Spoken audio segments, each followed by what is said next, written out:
Fala galera, beleza? Tudo bem com vocês? Vamos fazer mais um Conversas Transatlânticas hoje. Eu e meu grande amigo Ricardo Evangelista, CEO da Active Trades na Europa.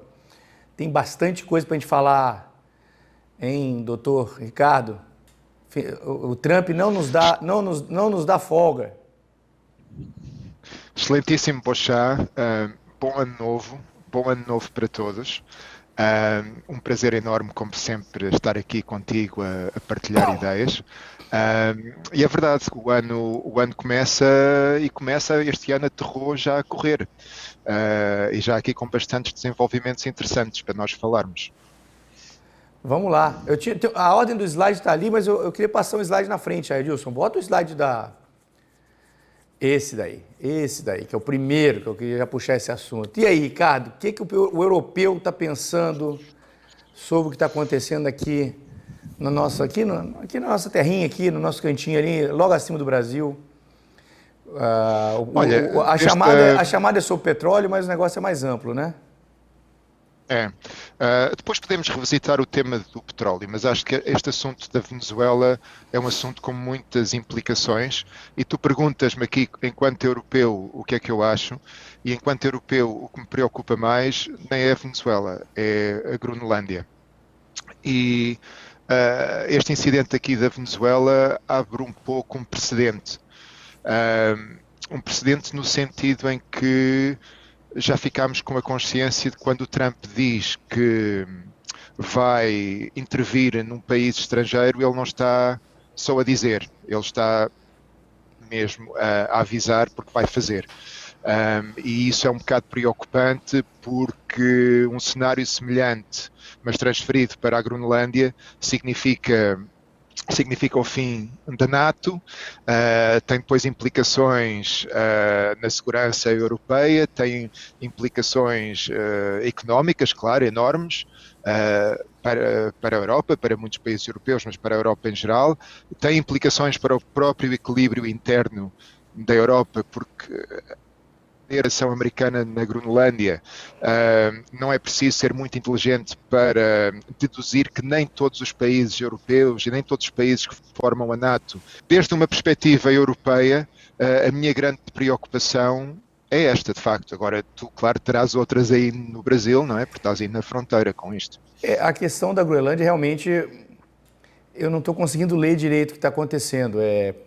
Eu vejo a preocupação, a primeira-ministra da Dinamarca deu algumas declarações, hoje ela deu mais uma, né? Enquanto a gente está gravando o programa aqui, esse programa vai ao ar agora na quarta-feira, né? Hoje ainda, nós estamos aqui, hoje é dia 6 de janeiro, terça-feira, então o programa vai hoje ou amanhã ao ar. Então, ela deu mais uma entrevista hoje falando sobre a preocupação dela de um possível ataque dos Estados Unidos à Groenlândia, seria o fim da OTAN, né? Da NATO, né, como vocês falam aí na Europa. Esse é um fato realmente relevante. O Trump realmente não é um cara de promessas vazias, ele realmente executa. A discussão aqui no Brasil ficou muito entre esquerda e direita, a questão da Venezuela. A direita, eu acho que as pessoas, né, enfim, poxa, é um regime ditatorial que destruiu o país. A Venezuela, o maior êxodo populacional, talvez do século, não sei se tem algum maior do que esse, 8 milhões de pessoas foram embora da Venezuela, quase 30% da população, um negócio absurdo, assim, O Brasil recebeu muitos venezuelanos, eu tenho vários amigos venezuelanos aqui em Florianópolis, eu estou aqui no sul do Brasil, em Florianópolis, tenho vários amigos, e estou longe da Venezuela, e temos vários venezuelanos aqui. Entre eles um júbilo, né? Eles comemoraram muito, esses meus amigos, estão em festa que a Venezuela, que os Estados Unidos fez alguma coisa ali para, enfim, por causa do petróleo, por causa de qualquer questão, mas para o venezuelano médio, eu acho que a população venezuelana gostou disso, qualquer que seja o motivo. Enfim, o país foi destruído nos últimos 25 anos, e tem a questão de ditadura, tem toda a questão de liberdade, enfim, prisões, execuções, muitas pessoas morreram. Realmente é um dos regimes, talvez, ditatoriais mais sanguinários aqui da história da América do Sul. E do outro lado, a esquerda que apoiou isso durante muito tempo, e agora finge que não é com eles, né? Fica falando da questão da soberania nacional, que, né, a soberania nacional foi atacada. Eu tenho uma outra visão sobre esse negócio de soberania. Soberania é o povo, né? Se o povo... Que soberania é essa que o povo passa fome, o povo não consegue eleger o presidente da República? Onde é que fica a soberania nessa discussão? Não tem soberania nenhuma, tem uma ditadura, o cara foi eleito nas últimas eleições, todo mundo viu que foi fraudado, que né, o regime se mantém de uma maneira fraudada. Onde é que tem soberania nisso? Então, acho que é só uma questão que tem uma discussão, obviamente tem vários lados aí, mas acho que de uma maneira geral, para o povo venezuelano, nesse momento, a turma está comemorando e do ponto de vista econômico, Sim. O nosso programa é sobre economia, eu acho que tem uma coisa interessante a acontecer, que é o que acontecerá com o petróleo da Venezuela, né? Como é que será a relação agora da Venezuela, tanto com os Estados Unidos, quanto principalmente com China e Rússia, que eram os dois principais países aí que estavam dominando a questão do petróleo. E Cuba. Cuba, todos os soldados... Cuba que vivia do petróleo grátis da Venezuela. Vivia do petróleo da Venezuela. Tem isso também. Quem é que vai mandar dinheiro para Cuba agora? E outra questão, todos os soldados no entorno do Chávez, que faziam a proteção... Eram cubanos. Eram cubanos. Que interessante isso, né? Era a guarda pretoriana. A guarda pretoriana era cubana. Para você ver o tamanho da influência de Cuba da Venezuela. Eu estou de acordo contigo. Ninguém vai chorar lágrimas por causa do que aconteceu ao nosso amigo Maduro. Eu acho que o problema aqui é que o Maduro não é tão importante como pode parecer, porque ele, embora tenha aquele título de presidente, o regime da Venezuela é uma hidra, ou seja, tem muitas cabeças, e o presidente ali era quase uma figura,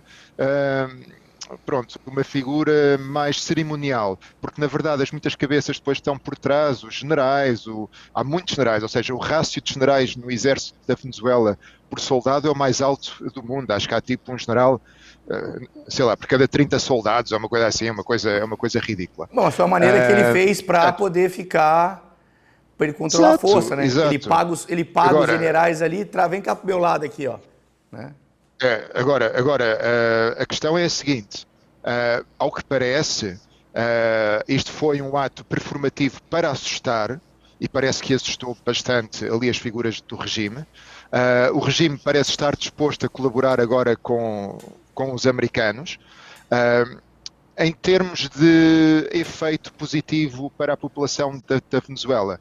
Se as pessoas do regime se vão manter e o que vai mudar é que eles vão fazer o que os americanos querem em vez de fazerem o que os cubanos e os chineses querem, talvez não haja assim grande... Não muda nada. Talvez não haja assim grande melhoria para a população. Em termos do petróleo e do impacto que isto pode ter no mercado, a Venezuela tem, parece que 17% das reservas comprovadas de petróleo mundiais, mas a sua produção representa apenas 1% da produção, ou seja, menos de 1 milhão de barris por dia.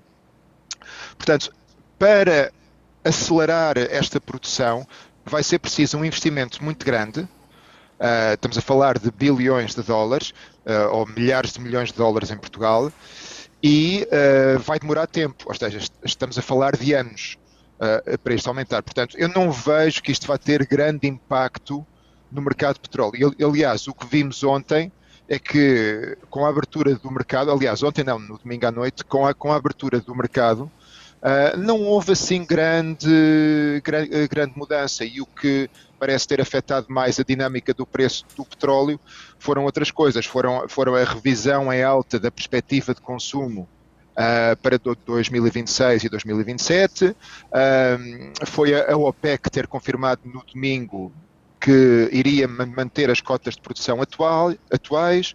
Portanto, isso é que teve impacto. A Venezuela será um impacto de muito mais longo prazo. porque o trabalho que é necessário a nível da infraestrutura de extração e de processamento de petróleo é um trabalho que vai ser muito caro, ainda falta saber quem é que vai pagar isto. Vão ser as multinacionais americanas, vão elas ser subsidiadas pelo Estado americano, vão ser os próprios venezuelanos que vão ter que pagar isto, e aí as pessoas vão ficar ainda mais apertadas, não é? Como é que isto vai se desenrolar? Não sabemos, mas eu não antevejo, pelo menos por agora, grande impacto desta dinâmica venezuelana nos mercados do petróleo. O que é que tu achas? Eu acho que do ponto de vista, você levantou um ponto interessante aí, eu acho que do ponto de vista político, né, e ideológico, o Trump mostrou, principalmente aqui no Brasil, que ele não tem esse negócio não, o negócio dele é dinheiro para o americano lá, dinheiro para... Né? E ele mostrou isso aqui no Brasil, ele botou a Magnitsky no Alexandre de Moraes, né, com a esposa dele e tal, fez um barulho, botou tarifa, e assim que ele conseguiu um acordo que fosse vantajoso para os Estados Unidos, ou conseguiu alguma coisa que fosse vantajosa, ele foi lá e tirou tudo. Ou seja, ele não tem essa visão de salvador do mundo, que a direita até juvenil diria, né, porque é uma ilusão, meio que parece de coisa de criança, né, de que ele vai salvar o mundo e tal. Não, o negócio dele o dinheiro é para os americanos aqui. Se o próprio regime que está lá virar a favor dos Estados Unidos, eu acho que se bobear ele fica quieto. Ele não vai fazer nada. Aqui no Brasil vai estar acontecendo uma coisa parecida. Ainda não foi divulgado, mas será? A questão das terras raras aqui no Brasil, eu acho que estão guardando na manga. Fazia parte da negociação. Ainda não saiu nada, né? Estou elucubrando aqui, estou pensando o que pode acontecer, mas eu acho que pode ter uma mudança com relação a isso, o Brasil vender com preços melhores ou dar acesso à extração dentro do Brasil para as empresas americanas, isso tudo como parte da negociação para o fim da lei Magnitsky ali que foi aplicada no Alexandre de Moraes. São fatos ainda que estamos por ver no futuro. Então, eu acho que é um pouco ilusório esse negócio. O Trump vai ajudar o mundo, vai ajudar... Não. Entendeu? Ele foi cirúrgico, cara. Eles foram lá, tiraram o Maduro, levaram e falaram, galera, esse é o sinal. País em volta aí, Colômbia, fica esperto, você está falando demais. Próximo é você. Ele falou, o próximo é você, pro presidente da Colômbia. Ou seja, meu querido, se eu fosse presidente da Colômbia a partir de agora... eu ficaria bem preocupado, né, com o que pode acontecer com ele. Sim. Então tem essas coisas todas acontecendo que são um pano de fundo, e eu não acho que o Trump tem essa questão tão ideológica, assim, direita, não sei o quê. Acho até que tem alguns caras, acho que tem alguns caras com ele ali que são mais nesse sentido, até o próprio Marco Rubio. O Marco Rubio também é casca grossa também. Eu acho que ele é um cara mais ideologicamente voltado para a direita, mas eu acho que o mais ideológico deles todos ali é o Stephen Miller. O Stephen Miller também. Stephen Miller é mesmo mais... E ele estava lá quando o Trump fez o anúncio por trás dele e estava o Marco Rubio também. O Marco Rubio, claro, tem um interesse particular nisso, porque a família dele é cubana, e o Marco Rubio detesta absolutamente o regime cubano e detestará o regime Cuba nunca esteve tão perto de terminar, né? Cuba nunca esteve tão perto de terminar o regime cubano como está agora, né? Sim. Está muito Isto também, eu não sei se tu concordas, pronto, e sem me querer alongar muito neste tema, eu não sei se tu concordas que isto acaba por encaixar naquela revisão de política, a revisão estratégica da política internacional dos Estados Unidos, que saiu há cerca de um mês atrás, em que os Estados Unidos reiteravam o seu regresso à doutrina Monroe, América para os americanos. Corolário Trump, com corolário Trump, em que diziam que a América iria defender o hemisfério ocidental. Ou seja, e deixava entender que iria haver uma partilha de zonas de influência em que a América teria as Américas, não é? Talvez parte da Europa Ocidental, mas isso ainda está um pouco numa zona cinzenta, e depois a Rússia teria a sua zona de influência, que seria a Ucrânia, mais alguns ex-satélites da União Soviética, exato, e a China teria a sua zona de influência. Portanto, isto seria uma má notícia para Cuba, Venezuelas, etc., porque quer dizer que os Estados Unidos estão com a intenção de intervir e de forma ativa mudar os regimes na sua esfera de influência. Isto é más notícias para a Europa, porque quer dizer que se eles fazem isso no seu quintal, se os Estados Unidos fazem isso no seu quintal, vão permitir que a Rússia faça exatamente o mesmo na Europa. E é má notícia, por exemplo, para o Taiwan, para a Formosa, porque quer dizer que se a China decidir fazer ali um bloqueio naval ao Taiwan, ou até mesmo invadir, o que é menos provável, os Estados Unidos também não vão fazer muita coisa, porque aquilo é esfera de influência chinesa. Portanto, eu penso que aqui o sumo que nós podemos extrair deste incidente venezuelano é que os Estados Unidos realmente estão apostados nesta teoria Monroe agora, que o Donald Trump já chama Don Roe, e que a Europa está sozinha. A Europa está sozinha. Ele realmente não é um cara...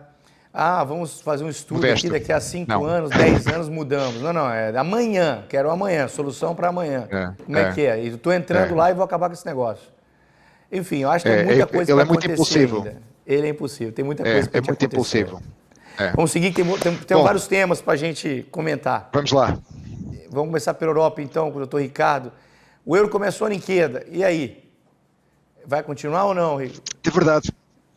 Então, o euro começa o ano em queda, não há assim nenhuma razão macro para justificar esta queda, nada mudou, todos sabemos que o BCE vai manter as taxas de juros nos atuais 2%, muito possivelmente até ao fim deste ano. Os dados económicos que têm saído justificam esta postura. No entanto, o euro abre o ano em queda. E abre o ano em queda porquê? Eu acho que isto é mais uma vez uma ligação a este incidente da Venezuela. É que este incidente da Venezuela, então, cria aqui uma imagem muito mais clara de que realmente a Europa está sozinha no mundo. Okay. A Europa fez durante muito tempo a subcontratação da sua segurança aos Estados Unidos, confiou nisso, e isso acabou. Os Estados Unidos já não estão dispostos a ser os fornecedores de segurança à Europa. A Europa está sozinha e a Europa começa até a ser, como vemos com a Groenlândia, um terreno apetecível para a expansão dos Estados Unidos. Portanto, más notícias para a Europa, más notícias para o euro. Vamos ver como é que as coisas evoluem. A questão da Groenlândia, você não acha que é mais... Sim. A questão da Groenlândia, você não acha que é mais segurança, não? Eu já vi alguns comentaristas falando sobre a questão, né, da possível ataque que poderia acontecer de China e de Rússia, né, por cima. Ou seja, passando pelo Polo Norte, Groenlândia e chegando nos Estados Unidos, que ali é um corredor que não tem nada, que não tem defesa. E por causa disso, os Estados Unidos estaria querendo pegar e botar base militar, enfim, defender aquele lado ali. Será que é por causa do petróleo é uma teoria. Isso é uma teoria válida, essa teoria da defesa, e é uma teoria que seria muito válida, não fosse o facto dos Estados Unidos já terem várias bases militares na Groenlândia. Já tem, né? Não é por causa disso.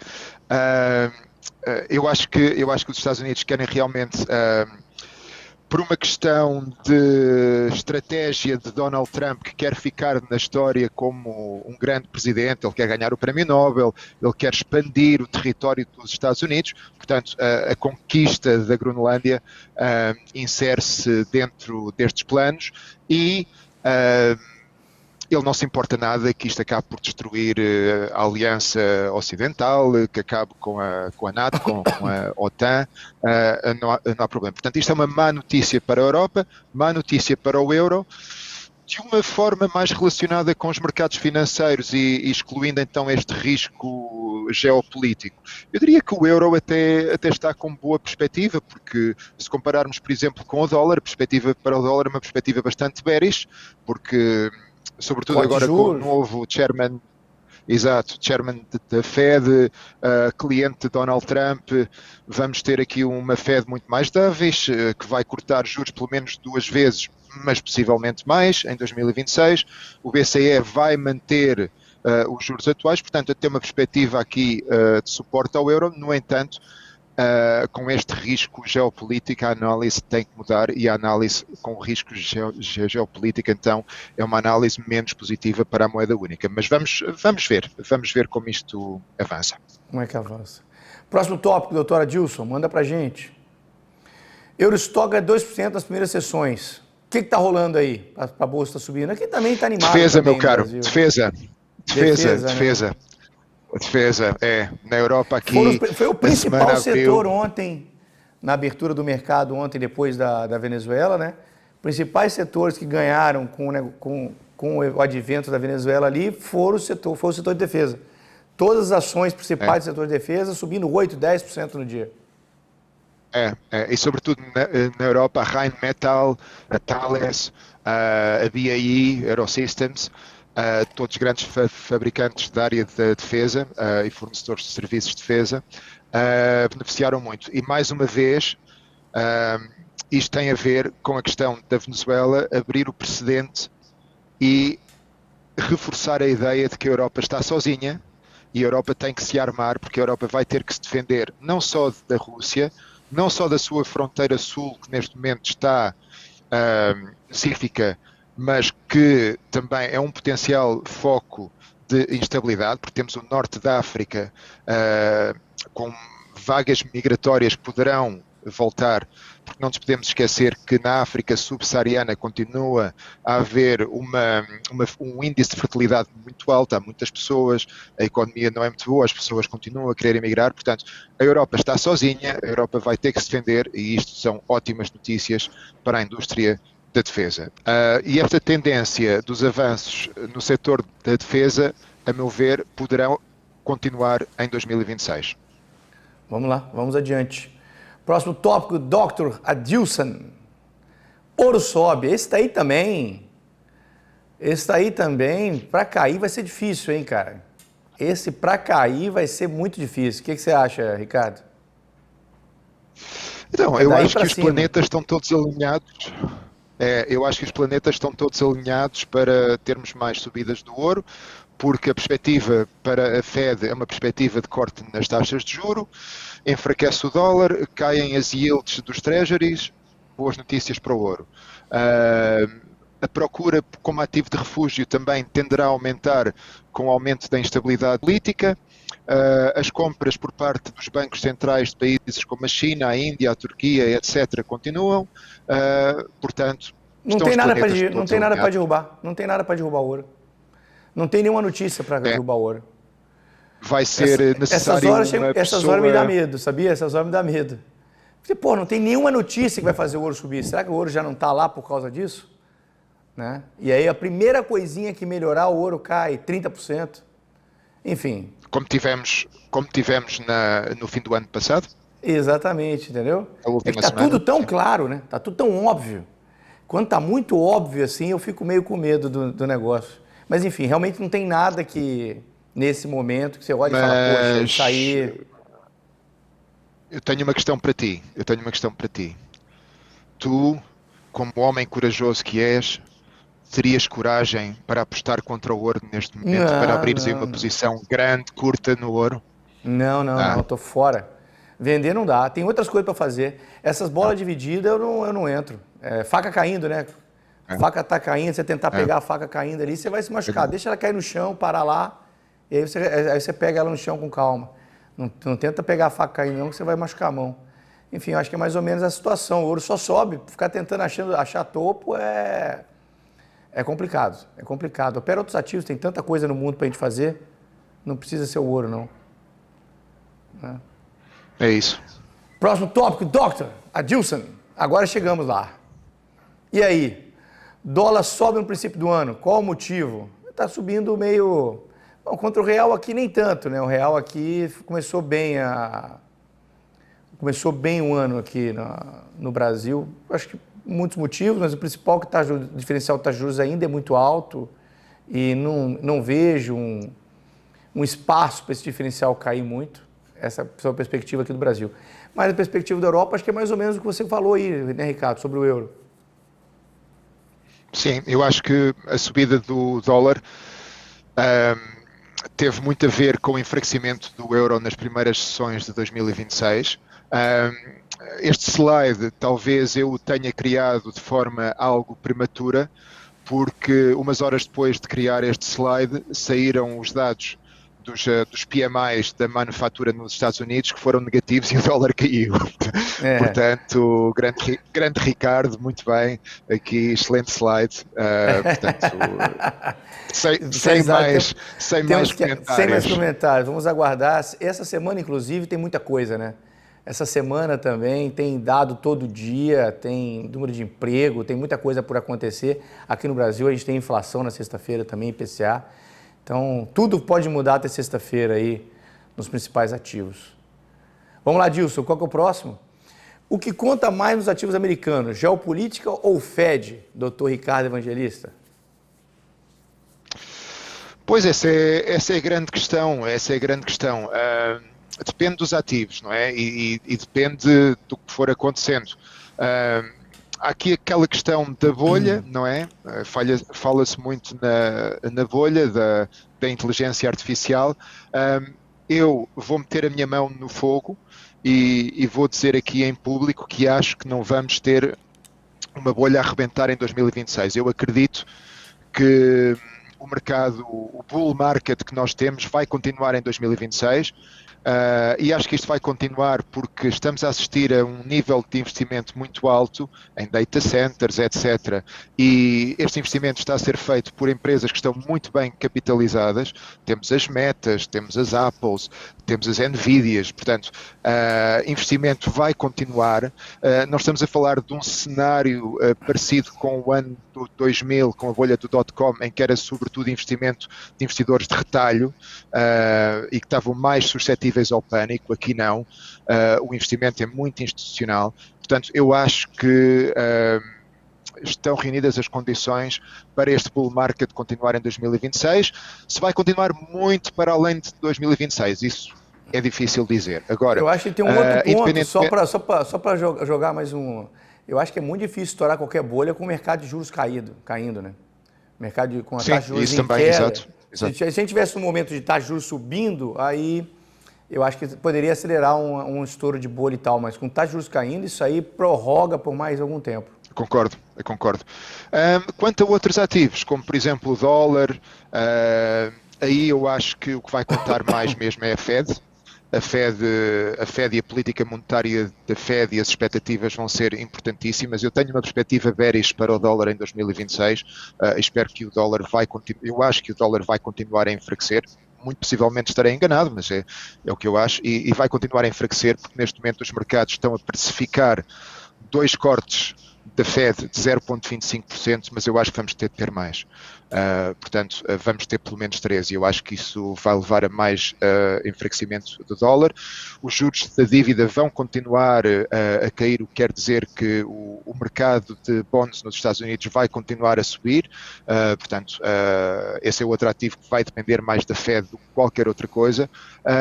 Até porque eu acho que esta questão da geopolítica normalmente afetava os ativos americanos enquanto ativos de refúgio. E eu acho que com a imprevisibilidade que temos neste momento nos Estados Unidos, o estatuto de ativo de refúgio diluiu-se um pouco. Portanto, eu acho que aqui, sobretudo, vai contar é a Fed.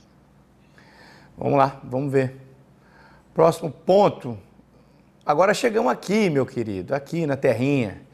Aqui é o seguinte, esse ano tem eleição, doutor Ricardo. Temos eleição, panorama muito aberto, não sabemos quem são os candidatos, até o próprio Lula ainda não bateu o martelo que ele será o candidato. Eu acho que ele está esperando. O Lula tem que... Qual é a idade? 80 anos, eu acho que ele tem, 80.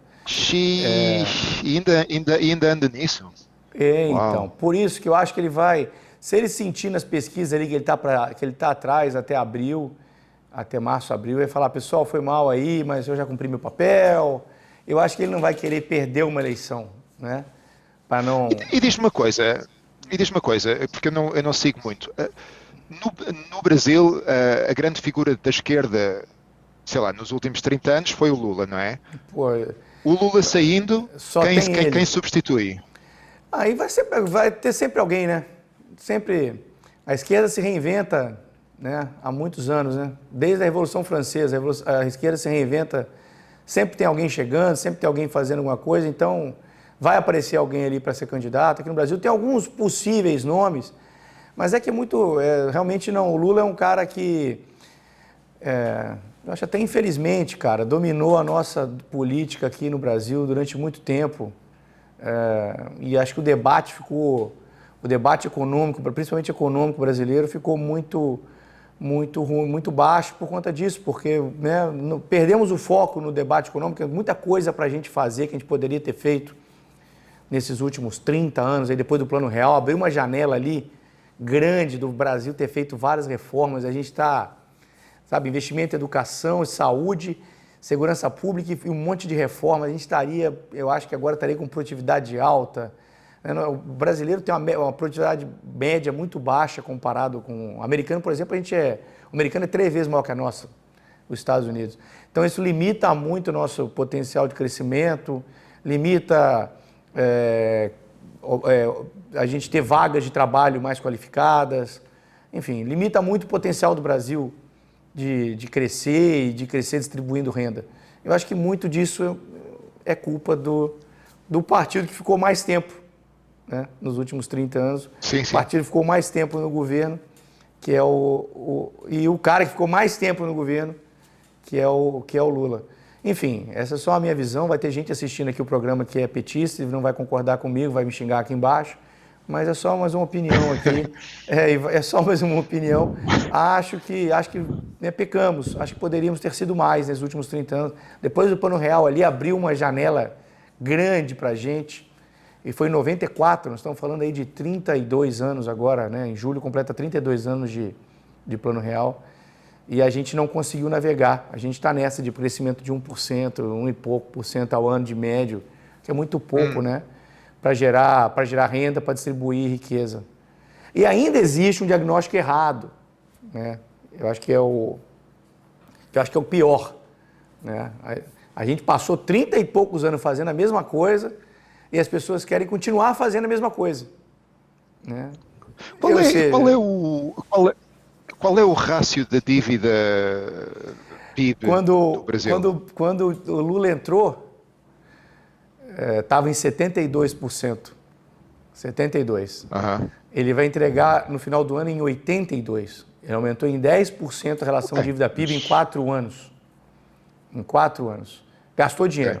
Os caras gastaram dinheiro e eles gastaram muito dinheiro e a maneira deles tentar financiar isso foi aumentando imposto. Ou seja, eles tiram o dinheiro do setor produtivo, né, da indústria, enfim, do empresariado, tiram o dinheiro do empresariado para financiar a máquina pública e mesmo assim ainda faltou dinheiro para caramba e foi para 10% a relação dívida PIB. O juro não consegue cair, obviamente, o Estado gasta demais, o Estado precisa de dinheiro. Então, claro, o juros não consegue cair, não tem como cair, né? Mesmo com a inflação controlada, a inflação está caindo agora, está em 4 e... O 12 meses está em 4,40 e poucos, 4,50, o acumulado em 12 meses, vindo de 5 e pouco, está caindo. Devagarzinho, mas está caindo. Inflação oficial, né? Porque a inflação percepção da população é maior, mas a inflação oficial está em 4,5, a meta é 3, e nós temos um juro de 15. Quer dizer, nós temos um juro real de mais de 10% no momento. Sim. Uma outra questão.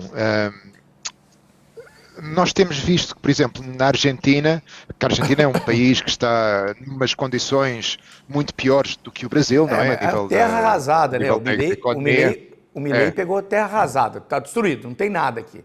O país acabou, a inflação de não sei quantos por cento. Mas como a Argentina estava tão mal, as pessoas, de certa forma, aceitaram que a austeridade imposta pelo Milei era necessária e aceitaram, e ele conseguiu realmente acabar com o déficit, que era de 5%, e passou para zero, não é? No primeiro ano dele, que é um feito notável, mas foi à custa de muito sacrifício. Agora, a minha questão é a seguinte: no Brasil, onde as coisas não estão nem parecidas tão mal como estavam na Argentina, não haveria essa motivação do eleitorado para aceitar uma governação tão espartana, não é? Exato. um sofrimento desses, não é? O déficit no Brasil, o déficit do governo, tá? Porque o déficit está perto de zero, o déficit primário, perto de zero. Sim. Né? Mas porque o governo também, isso aqui não conta, isso aqui sai e tal. Foi aprovando algumas coisas, então é um déficit chamado fake, que está perto de zero, está perto da meta, mas ele é fake. O déficit nominal muito grande, né? Déficit nominal, o déficit real mesmo, o Brasil aumenta a dívida a R$1 trilhão por ano. E o déficit real, ok. E qual é que é o total da dívida, então? Está chegando em 8 ou 9 trilhões de reais.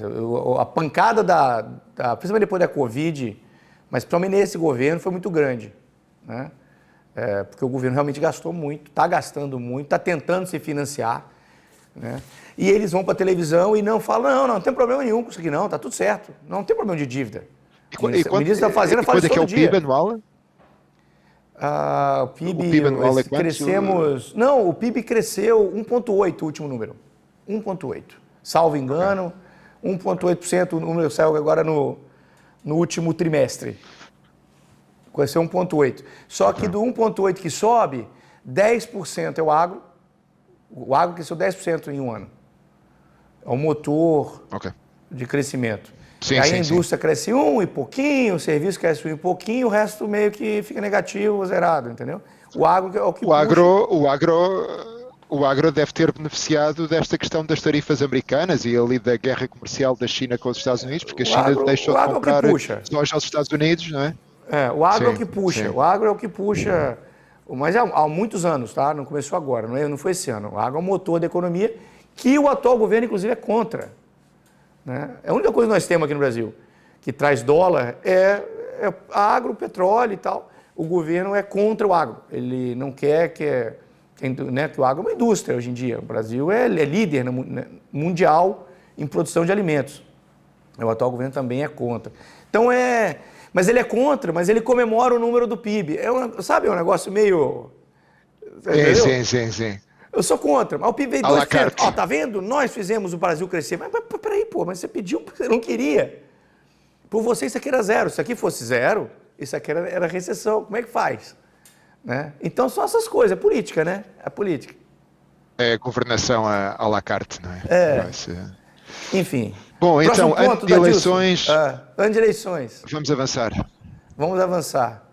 Então, os juros devem começar a cair. O Banco Central está bem. O Banco Central que já tem maioria de diretores indicados por esse governo, né? Já são... Mas isto não tem nada a ver com eleições, não é? Nada a ver com ser ano de eleições. Os juros começarem a cair em breve, não é? Os juros...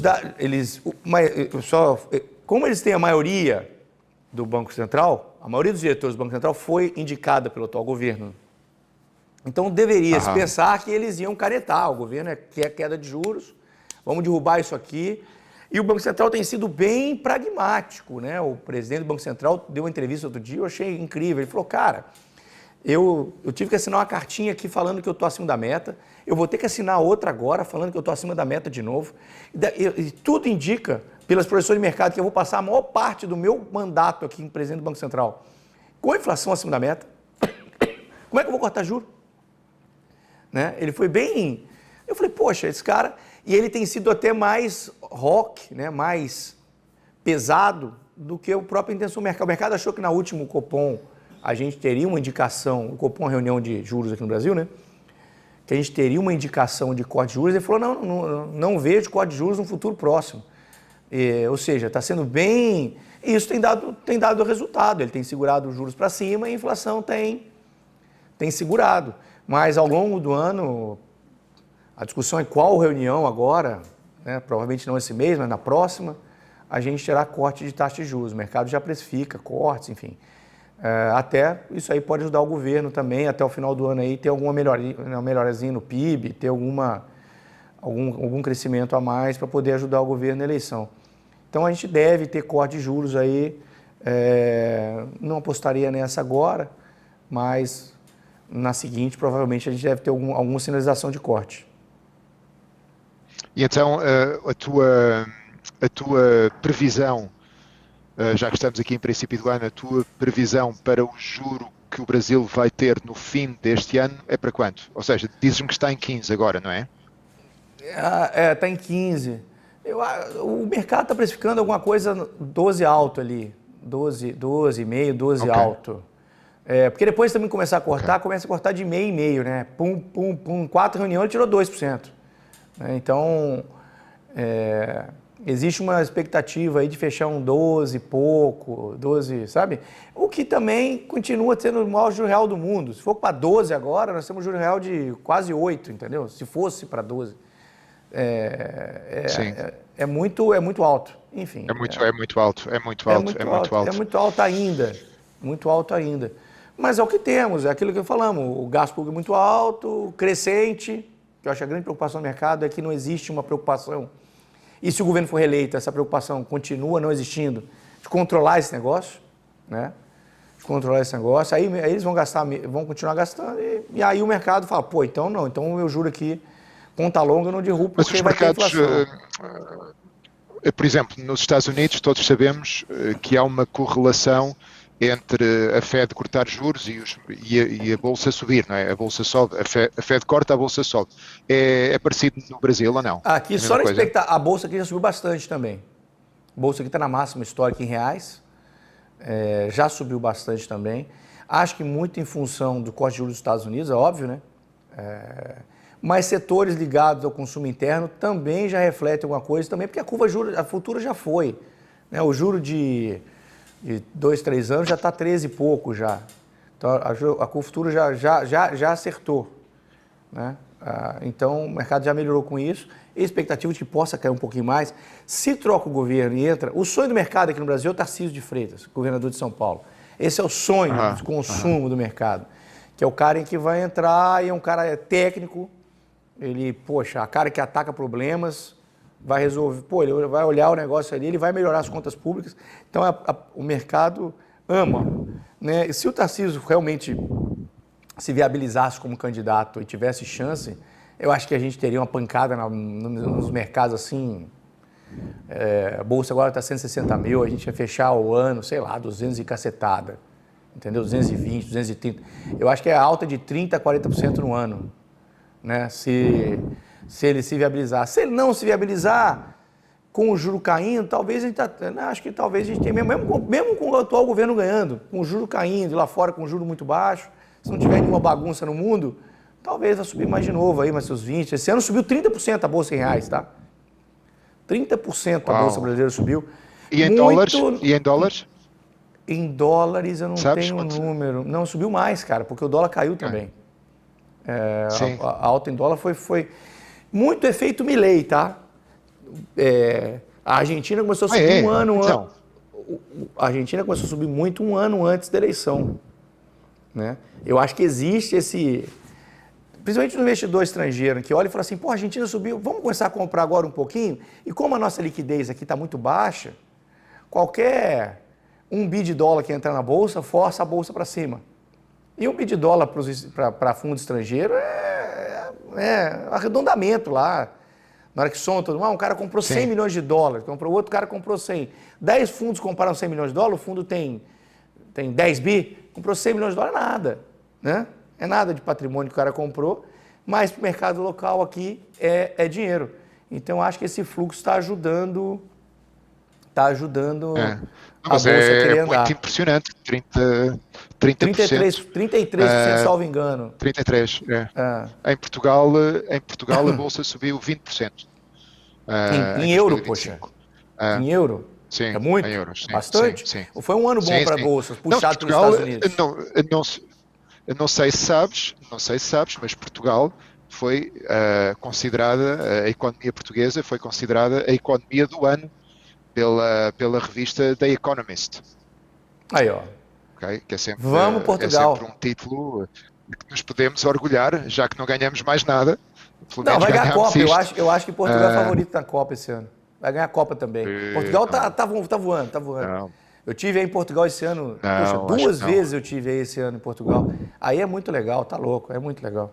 Então vamos lá. Real passa ileso aos dividendos. Então, esse era o ponto que eu achava que poderia ser um item relevante no final do ano passado, até foi, em certo ponto, mas foi um movimento menor do que eu achei que poderia ser, que como começou a taxação dos dividendos no Brasil, as empresas brasileiras não pagavam imposto sobre dividendos, Ricardo. As empresas, desculpa, os acionistas, pessoas físicas, né? Os investidores não pagam. Uma vez pagou o dividendo, a ideia do Brasil sempre foi, a empresa paga imposto alto, depois que pagou o imposto alto, a distribuição para os sócios não paga dividendo. No governo Bolsonaro, o Paulo Guedes falou assim, pessoal, eu não concordo. Vamos fazer o seguinte, vamos diminuir a taxação das empresas e taxar o dividendo. Né? Que assim a gente força as empresas a ficarem com caixa. O dono da empresa não saca o dinheiro, deixa o dinheiro na empresa para investimento e tal, e está tudo certo. Essa era a ideia do Bolsonaro. O PT veio com a ideia 2.0. Vamos manter o imposto das empresas onde está, cobrando das empresas onde está, e vamos cobrar o dividendo. E com esse dinheiro aqui, obviamente vai, é uma massa de dinheiro muito grande, nós vamos fazer algumas benesses aqui com quem ganha menos. E aí eles zeraram imposto de renda sobre quem ganha até R$5.000, tem uma tabelinha ali que depois vai aumentando gradativamente. Mas vai sobrar dinheiro, não tem a menor dúvida que vai sobrar dinheiro dessa conta aí, porque o impacto é muito grande. O impacto é muito grande. O que as empresas fizeram então? Vão taxar? Bom, beleza, então eu vou antecipar todos nós, antecipar não, né? As empresas estão cheias de dividendo a ser distribuído. E não distribui, fica no negócio da empresa ali, né? Chegou no final do ano, as empresas agora pagaram, foi um recorde de pagamento de dividendos no final desse ano agora. As empresas pagaram muito dividendo. E as estrangeiras, que também não pagavam nada, começaram a pagar também imposto sobre remessa de dividendo. Remessa de dinheiro para fora. E isso, obviamente, forçou as estrangeiras a comprar dólar para poder remeter dividendo. Eu achei que ia ser um movimento forte no dólar. Típico que aconteceu no final do ano passado, que o dólar saiu de 5,30, 5,40, foi bater 6 e cacetado. Eu achei que ia ser uma coisa parecida. Não foi, ele saiu de 5,30, foi para 5,50, 5,55 e já segurou. Enfim, taxa de juros muito alta, expectativa de ano eleitoral, a coisa segurou, não teve um fluxo. Acho que o Banco Central também ficou de olho. Na primeira ameaçadinha ele já fez leilão de linha, ele falou, galera, estou aqui. E aí eu acho que isso também não forçou os fundos a comprar. Mas achas que o Banco Central poderia intervir num cenário de mais... Ano passado ele vendeu quase 10% das reservas em dólar. Vendeu e tem muitas quase reservas 30 bi. O Banco Central? Tem perto de 400 tem 300. Okay. Tinha uns 300 e... É porque esse número varia. Eu lembro-me disso, sim. Eu lembro-me disso, sim. É verdade. Entre 350 e 400 bi as reservas, ele vendeu 30 bi no final do ano passado. E aí segurou o dólar no peito no final do ano passado, o mercado estabilizou e caiu o ano inteiro. Muito em função do juro alto, o mercado lá fora diminuindo, cortando juros. Enfim, tudo isso que aconteceu no cenário do mundo ajudou o dólar, ajudou o euro a subir também, ajudou o dólar aqui a cair contra o real. O real valorizou. Eu achei que a gente ia ter uma reversãozinha, teve uma reversãozinha pequena, e agora o mercado já estabilizou novamente e está em compasso de espera. O que vai acontecer nesse ano, que esse ano vai ser bem... Eu acredito que a gente vai ter bastante volatilidade, porque a eleição vai ser igual a toda eleição no mundo. 52 a 48, eu não sei quem vai ganhar, mas vai ser 52 a 48. É para um lado ou para o outro merreca, entendeu? Até a França teve eleição complicada, e a França é um país esquerdista por natureza. Até lá a eleição foi apertada, por que aqui não seria, né? Então aqui... Mas cada vez menos, a França está cada vez menos esquerdista. Acho que a França virou a última eleição, direita, aliás. A última eleição foi bem, né, foi bem apertada. E no Brasil a gente tem esse cenário de saber quem vão ser os candidatos, quem serão os candidatos, como é que vai ser o desenrolar na eleição, e vai ser 52 a 48. Então vai ter um cara vai estar na frente, outro cara vai estar aqui e tal, e vai ser naquele negocinho no final, como foi a eleição na Argentina, como foi a eleição nos Estados Unidos. Os Estados Unidos até foi um pouquinho mais folgado até do que eu imaginei. mas também a eleição foi apertada. Como o mundo inteiro está dividido em dois, né? Então, acho que veremos mais disso aqui no Brasil também. É a nova realidade da E polarização. com grande chance, pela primeira vez em muito tempo, né, de grande chance da gente ter uma eleição que termina no primeiro turno. Porque eu acho que a gente vai ter poucos candidatos no Brasil. Vai ter pouco candidato. Aqui no Brasil sempre foi, todo mundo é candidato, tem 10 candidatos. Aí, poxa, botaram o segundo turno para ter eleição com 2. Então, o primeiro turno, vai para o segundo, aí limpa aquela galera toda ali. Mas um cara tem 5%, outro cara teve 10%, não sei o quê. Sabe, depois do primeiro turno, eles fazem novos conchavos e vão para o segundo turno. Né? Isso vem diminuindo à medida que a gente está meio que polarizado, né, entre dois lados. Isso vem diminuindo. Tem 2 candidatos principais, e acho que teremos 2 candidatos principais novamente. E qualquer, sabe, erradinho, o cara leva no primeiro turno com 51% dos votos. E o cara que perde com 49%. Ou seja, o primeiro turno virou uma eleição quase que de segundo turno. Entendeu? Acho que muda muito pouco o resultado do primeiro para o segundo turno. Acho que mudará pouco. Vamos ver então o que acontece. Vamos ver o que acontece. Muito bem. Morreu os assuntos? É isso aí. Momento cultural, meu querido. Que livro é esse aí? Explica pra galera. Então, é um livro novo que eu ainda não li. Está aqui. Chegou agora há uns dias. E é um livro sobre o crash da Bolsa de 1929.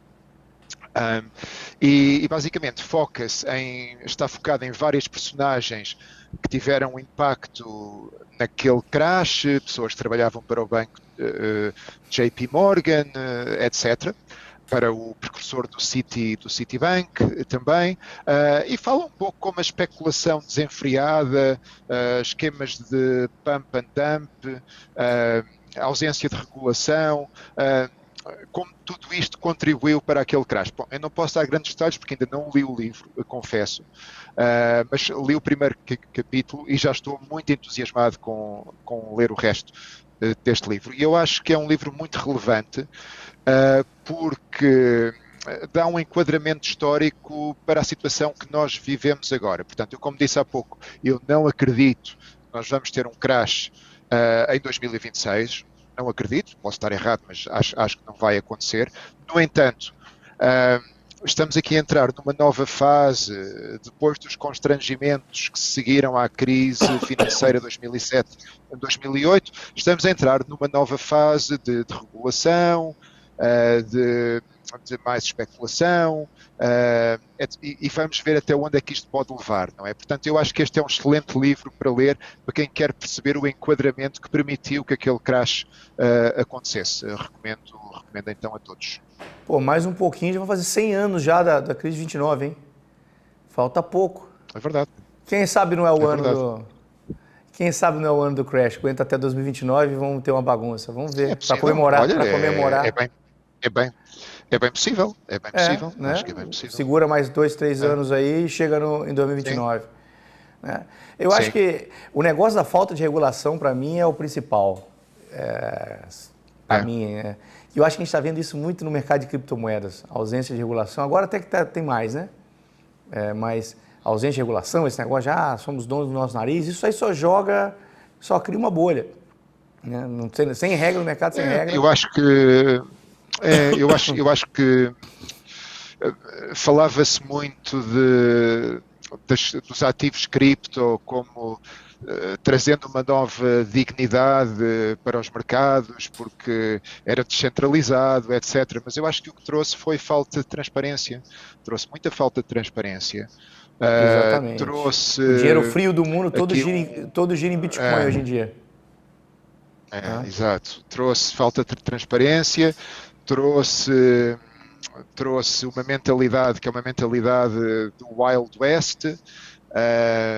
Portanto, eu acho que não está a ter aquele impacto positivo que se esperava. Eu concordo contigo, a falta de regulação pode ser o grande calcanhar daqueles que nós temos aqui, mas também temos aqui alguns excessos e alguma falta de senso comum que poderá, no futuro, quando os grandes investidores institucionais que estão por trás destes grandes investimentos na inteligência artificial, quando esses investimentos começarem a parar, aí sim vai existir um risco grande desta bolha rebentar.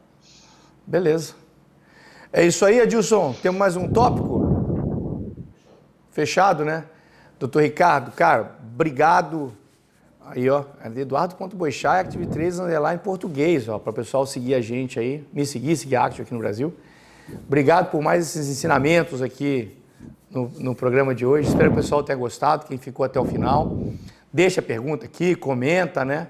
Vai no meu Instagram, poxa, você é outro contra o PT, não sei o que, tal, você é contra as liberdades. Vai lá, manda mensagem para mim lá, a gente conversa sobre esse assunto, sempre com respeito à educação. Valeu? Obrigado, Ricardo, e nos vemos nas próximas. Até a próxima. Valeu.